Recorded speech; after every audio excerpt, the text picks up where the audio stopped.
Guys, bersama updatean Bang Boy. Guys, saat ini Gofur ada di Banjarmasin untuk perapitnya Bobi Aldo. Reply di Jakarta standby untuk Roy Suryo. Roy kalah, tapi Gofur dimintai keterangannya saat kekalahan Roy Suryo terjadi. Apa pendapat dia? Ataukah dia sudah mendengar kekalahan dia? Atau Profesor Fikar makin menghantam segala argumennya dia? Soalnya kan Prof. Fikar dituduh bahwa memihak Tifa dan CS. Kita bahas langsung ya ke sini.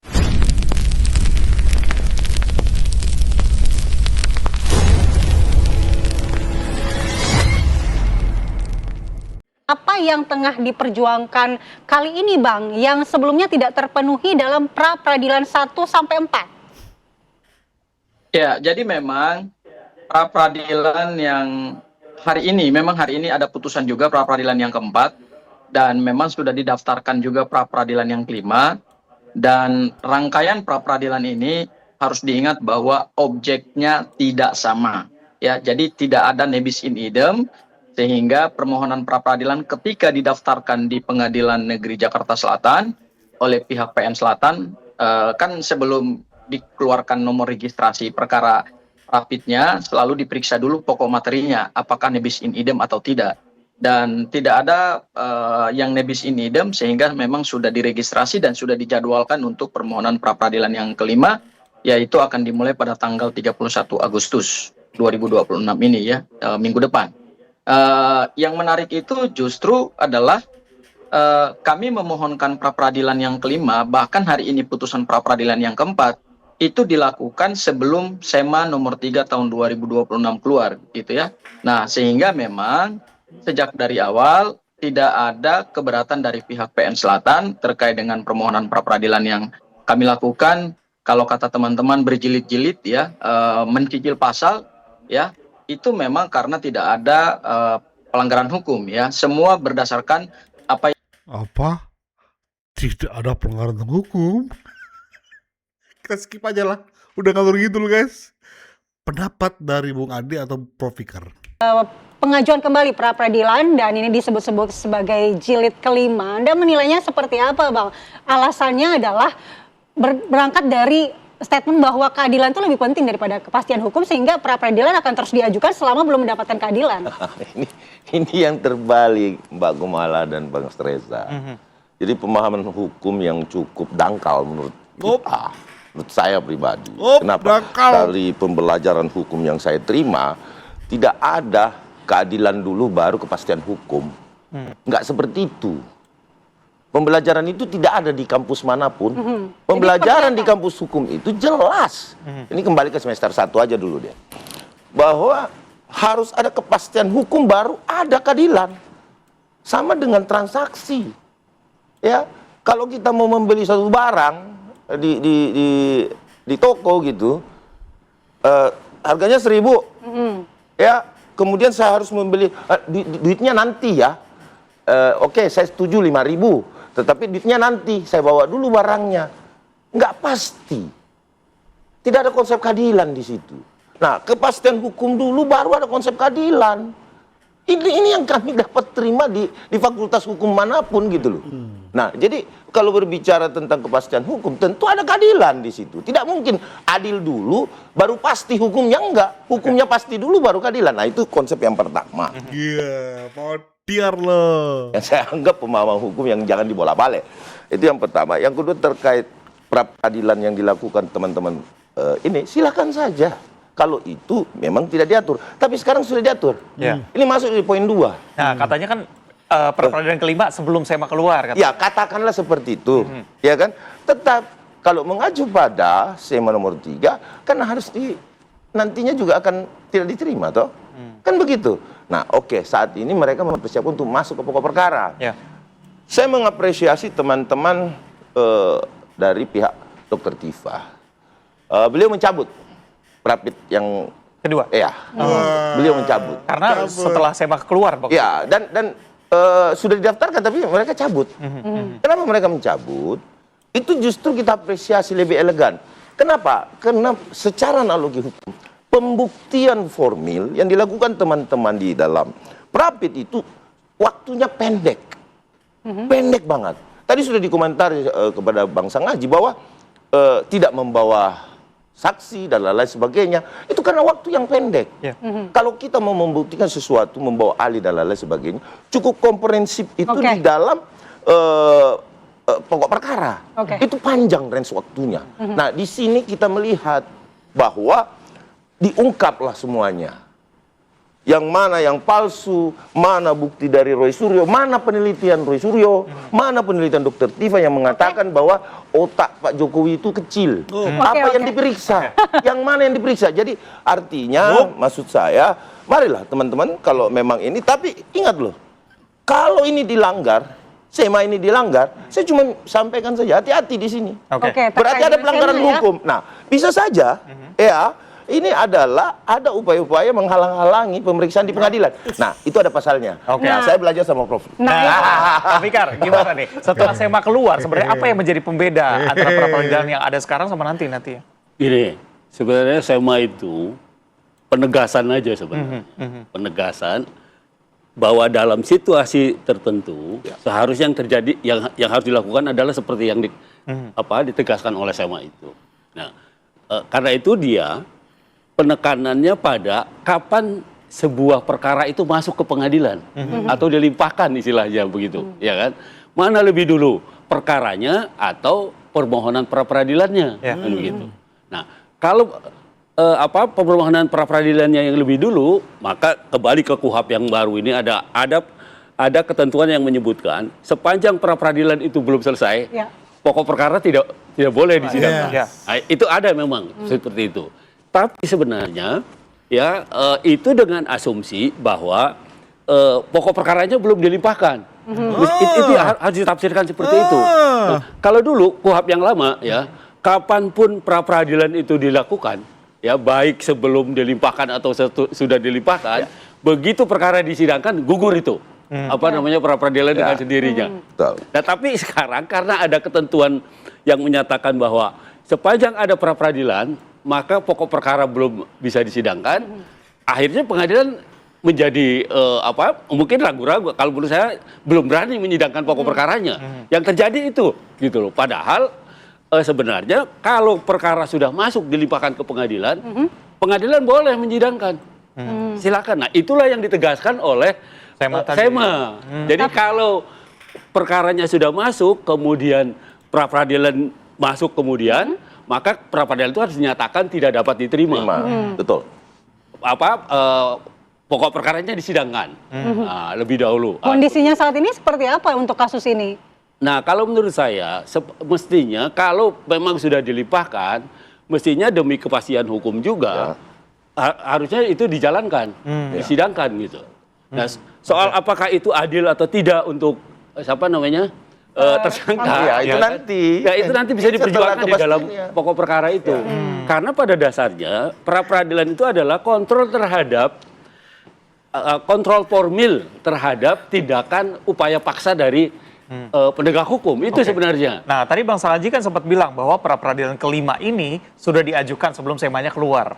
Apa sebenarnya yang terjadi? Apakah memang digugurkan langsung ke pokok perkara sesuai dengan SEMA tadi, atau justru Ya, sesuai dengan- tetap harus menunggu prapit kelima ini? Itu tadi saya perlu tegaskan, SEMA itu surat edaran Iya. Mahkamah Agung. Betul. Jadi itu edaran saja sebenarnya. Oke. Sebenarnya itu bisa dilihat sebagai norma tapi oleh hakim itu dilihat ya. Betul. Karena Khusus itu hakim. Kekuatan dari hukumnya seperti apa? SEMA ini. kekuatan hukumnya. Ya, Harus itu dijalankan. surat edaran saja sebenarnya. Oke. Jadi hakim-hakim itu boleh mengacu ke situ karena isinya pun pasti tidak bertentangan dengan KUHP, dengan hukum materi, pasti tidak bertentangan. Saya tambahkan sedikit. Karena itu cuma surat edaran saja gitu. Saya tambahkan. Oke, sedikit saja. Ya, saya tambahkan bahwa SEMA ini keluar, ini bukan semata-mata untuk Dr. Tifa dan Roy Suryo. Jadi dia jangan kepedean nih. Bahwa kemudian untuk melawan Roy Suryo dan Tifa ini harus keluar SEMA. Tidak demikian. Bahwa menurut data Berani Bersatu, dan salah satu pengacara kami juga, itu sudah melakukan prapit keempat di Madiun. Nah, sehingga kami melihat karena ini adalah extraordinary crime, yaitu pembunuhan, narkoba, kemudian corruption, ya kan, itu kan dilakukan penahanan. Nah, ini kalau dicontek, katakanlah 14 kali prapit, dikali 7, 90 hari penahanan, itu bebas demi hukum loh. Iya. Bisa-bisa terjadi itu. Nah, sehingga Peradi Bersatu mengajukan surat bahwa tidak ada pilihan bagi Mahkamah Agung untuk segera mengeluarkan SEMA. Kenapa? Karena kalau peraturan pemerintah yang dikeluarkan dari aturan pelaksanaan dari KUHAP tadi, kan Kementerian Hukum. Nah, kalau Kementerian Hukum itu harus 1 tahun dulu diuji undang-undangnya. Jadi teman-teman baik itu dari lawyernya Dr. Tifa maupun Roy, itu bukan SEMA itu keluar untuk saudara, tapi yang lebih besar. Artinya yang lebih kita hati-hati dalam menerapkan hukum. Seperti itu. Baik. Nanti bisa ditanggapi ya Bang Sang Aji, usai jeda kita Lanjut guys.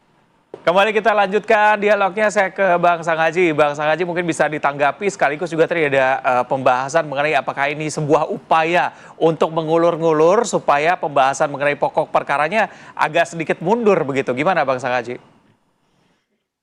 Ya, baik Mas Reza. Jadi begini, yang disampaikan oleh rekan saya Bang Ade Darmawan tadi bahwa kepastian hukum itu lebih penting daripada keadilan. Saya kira memang Bang Ade perlu belajar hukum pidana yang baru ya.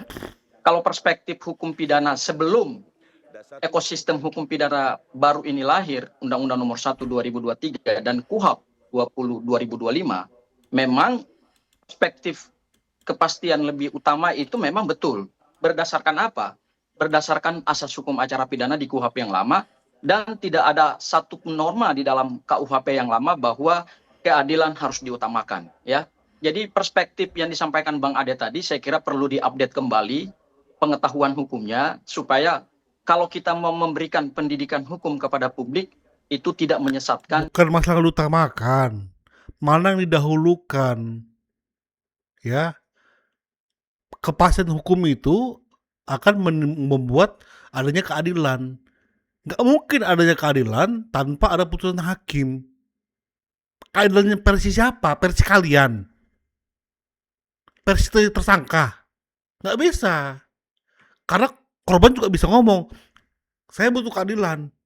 Tersangka bisa ngomong, saya juga butuh keadilan. Makanya kepastian hukum dari hakimlah yang mengikat siapa yang layak menerima keadilan. Udah bolak-balik sama si Gopur kurang ajar ini. Perihal keadilan tersangka dikasih kebebasan banyak di KUHP baru atau KUHP baru, itu konteksnya beda. Jangan digabungkan.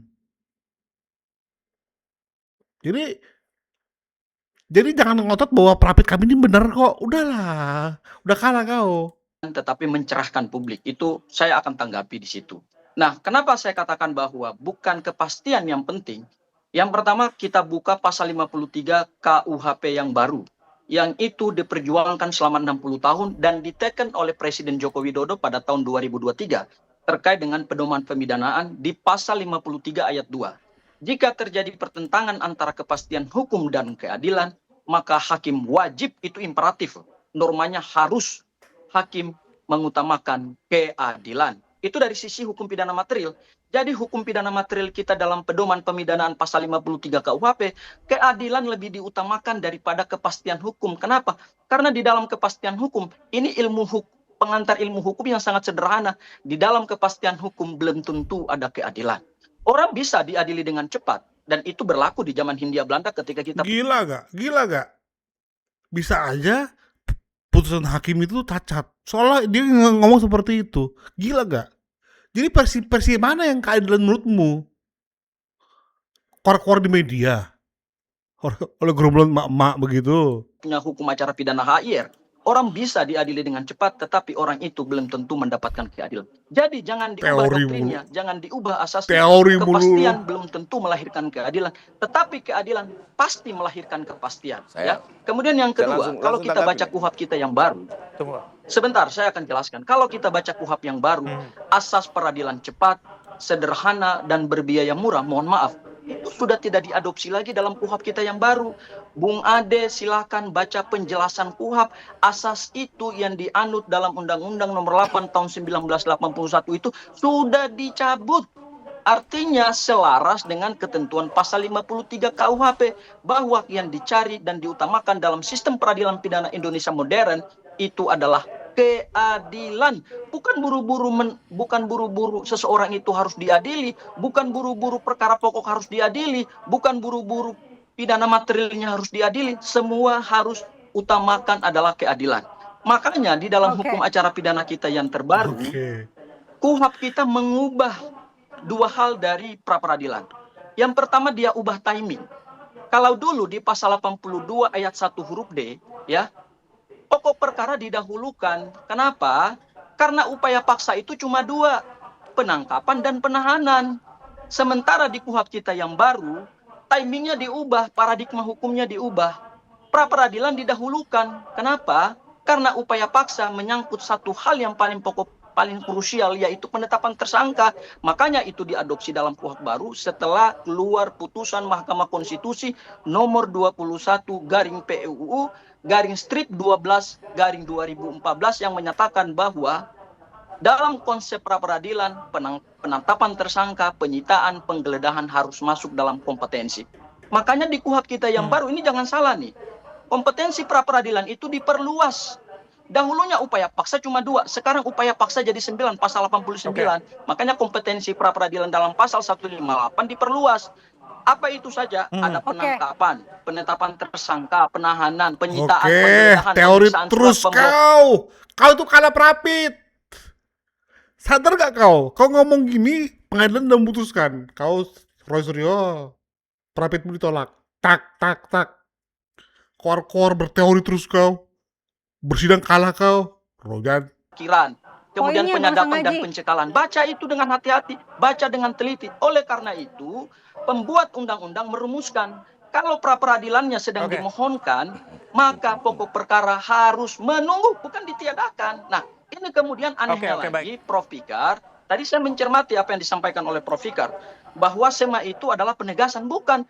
SEMA mengubah norma pasal 163 ayat 1 huruf E. Yaitu apa? Orang sebelum sidang pra peradilan, tapi sudah dibuat putusan. Yaitu apa? Dinyatakan NO. Ini SEMA yang aneh. Satu-satunya badan Baik, Bang peradilan Samaji, di kita dunia, sudah tangkap orang poinnya, sebelum Bang. bersidang tapi sudah dibuat putusan, ya SEMA ini. Makanya menurut kami, SEMA ini keluar, ya kita tahulah pesanannya siapa gitu. Pra peradilan ini justru bukan hanya untuk Roy Suryo dan Dr. Oke, tahan sampai di situ, Bang Samaji. Bang Samaji. Oke, poinnya kita sudah dapat. Tanggapi dulu, Pak Fikar. Fikar. Tadi katanya semanya ini bukan penegasan nih. Keliru itu menurut saya ya karena itu tadi ya. Karena ada ketentuan baru yang menyebutkan bahwa pra peradilan itu menunda penyidangannya pokok perkara, itu kan belum diletakkan di dalam konteks gitu. Ya, kalau pra peradilan itu dilakukan sebelum ada pelimpahan. Memang tidak ada norma di dalam KUHP yang baru ya bahwa ketika ini dilimpahkan seperti yang ada di yang disebutkan oleh SEMA 3 itu ya.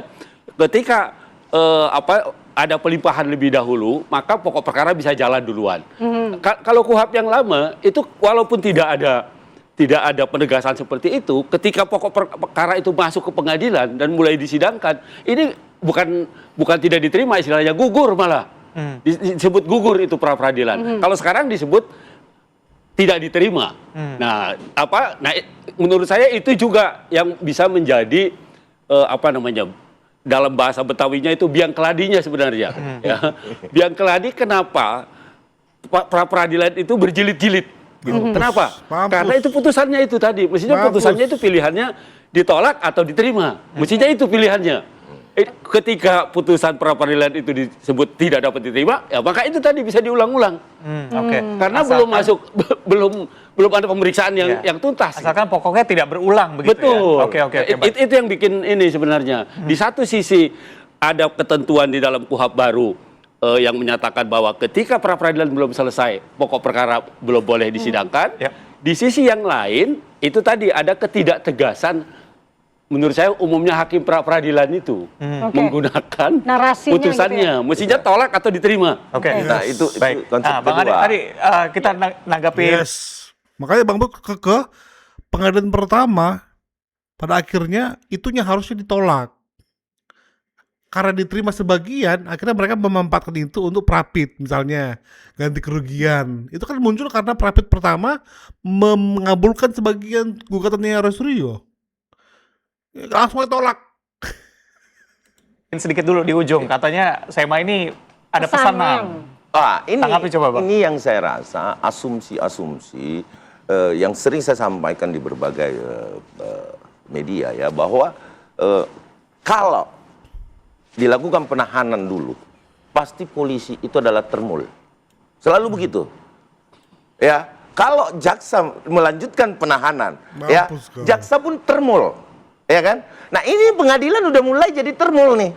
Nah, ini adalah konsep asumsi Mampus teman-teman yang hari demi hari dikembangkan melalui narasi, bukan fakta. Kemudian kalau kita berbicara formil, formil itu bukan kepastian hukum, bukan keadilan. Formil itu adalah pemeriksaan berkas ini tadi. Ini kan pra-peradilan. Tidak mungkin akan mewujudkan kepastian hukum dan keadilan di situ. Tidak ada itu. Yang ada konsep keadilan dan kepastian hukum yang bertentangan maksud dari pasal 53 tadi, itu adalah adanya di peradilan umum. Nah, ketika pembuktian itu tidak fair, itu dulu. Nah, jadi kembali lagi kita edukasi teman-teman atau publik bahwa kepastian hukum itu selalu beriringan dengan keadilan. Kembali lagi Tidak bisa kita pisahkan itu. tapi Itu kan Bang Ade, terjadi di kembali lagi peradilan soal umum. SEMA tadi, katanya kalau memang bukan pesanan, kenapa momentumnya pas ketika kasus ini bergulir? Sekali lagi saya sampaikan, tidak hanya dari kami, Pradi Bersatu, ya, Pradi Bersatu tidak berbicara pada konteks persoalan Tifa dan Roy. Pada konteks ini ada yang lebih besar. Yes. Saya sudah sampaikan bahwa Koruptor bebas. dari laporan yang kami terima dari advokat kami di tingkat daerah, itu ada 18 Kumala, itu bergulir, Bang Reza. Dan itu sudah prapit bukan yang pertama. Sudah yang ketiga dan masuk ke yang keempat. Persis dengan role model yang dilakukan teman-teman yang ada di Jakarta Selatan gitu loh. Nah, inilah yang membuat kami mencoba untuk menyampaikan kepada Mahkamah Agung bahwa Mahkamah Agung ini harus diatur. Kenapa? Ini akan meledak sampai tingkat daerah. Kenapa? Karena bukan cuman sahabat saya Abdul Ghafur Sangaji yang berpikir begitu, advokat yang lain juga berpikir begitu tingkat daerah. Bahkan yang dilakukan penahanan. Nah, inilah yang saya bilang bukan kepentingan daripada Pak Jokowi atau kepentingan daripada Roy dan Tifa saja. Kalau kita memang mau memenjarakan dari kemarin, ya kan kita berdosa aja, demo aja sekalian, ya kan, penjarahan ini kan. Tetapi karena kita lihat ini sebaiknya memang harus masuk kepada pokok perkara dan tidak menghilangkan, walaupun prapit berkali-kali akan menjadi sia-sia kalau kita mengacu pada SEMA nomor 3. Jadi sebaiknya daripada mengulur-ngulur waktu, ya saran saya juga ambillah langkah seperti yang dilakukan oleh Dr. Tifa, mencabut prapitnya, maju ke situ, mana penelitian Elamu. Saya sangat kangen sekali melihat Ela dia itu seperti apa atraksinya itu yang dilakukan. Sedikit gini. Ada kekeliruan menafsir ya soal kepastian dan keadilan. Nah, itu tadi, jangan sampai kayak ayam dan telur duluan. Itu abstrak sebenarnya begini. Abstrak, betul. Keadilan itu ya selalu ada ketika kepastian itu ditempuh. Kenapa? Yang menjadi soal adalah kenapa orang kemudian mendebat itu tidak adil? Karena mereka subjektif. Iya. Keadilan berdasarkan kepentingan kliennya masing-masing gitu. Dirinya masing-masing. Padahal begitu ada diputuskan, di situ dua-duanya lahir. Ada kepastian, ada keadilan. Oke, baik gitu. Bang Sangaji, Cuma ke siapa? Ke korban atau tersangka? Itu aja pilihannya. Jadi nggak ada yang bisa dipuaskan. Hukum itu begitu. singkat saja, ketika hari ini adalah putusan pra-peradilan keempat, begitu ya? Waktu kita singkat, Bang. Ini hari ini putusan pra-peradilan keempat, ketika memang tidak diterima, langkah Anda seperti apa, Bang? Prapit ke-10. Iya, memang hari ini pra-peradilan yang keempat. Kalau kemudian dinyatakan tidak dapat diterima, masih ada permohonan pra-peradilan yang kelima. Oke ya, tapi saya tanggapi satu hal. Yang pertama soal Prof. Fikar ya. Prof.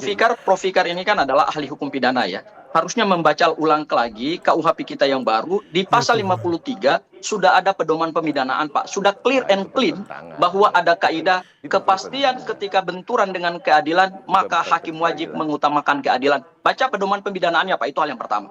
Kemudian Ini kacau otaknya CP apa ini? Ya, kacau memang. Makanya kok prakteknya jauh-jauh hari kok. Jangan mentok sama ini. Udah mentok, baru coba mau diadu-adu. Goblok. Bukan dia. Goblok. Ini atas. hal yang kedua terkait dengan SEMA. SEMA ini kan lahir karena adanya permintaan dari organisasi advokat. Saya jadi bingung juga. Justru pra-peradilan yang diatur dalam KUHP yang baru yang luar biasa ini kan masukan dari para advokat. Karena advokat itu adalah dia mencari keadilan bagi kliennya. Kenapa kemudian adalah organisasi Pradi Bersatu malah menggembosi pra-peradilan yang sudah diperjuangkan oleh para pembuat undang-undang? Dan belajar bersabarnya apa?